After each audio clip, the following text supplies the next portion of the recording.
Road ઉપર 2 ફૂટ પાણી છે। નીચેના દરેક મકાનો ખાલી કરાવી નાખવામાં આવ્યા છે। અત્યારે હાલ ઘરોમાં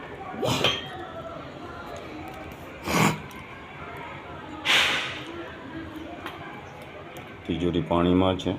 પેટી પલંગ ઊભો કરી દીધો છે, એ પણ પલળી ગયેલ છે। ઘંટી વંટી બધું ઉપર ચડાવી દીધેલ છે।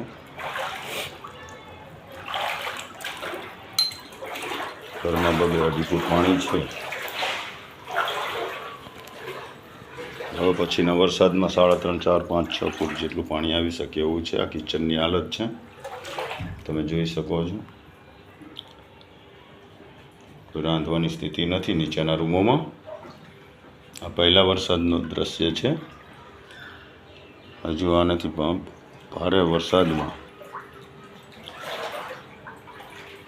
5 થી 6 ફૂટ પાણી આવી શકે એવી સંભાવના ખરી। ગત વર્ષે 3.5, 4 ફૂટ પાણી હતું, જેના નિશાન હજુ પણ છે।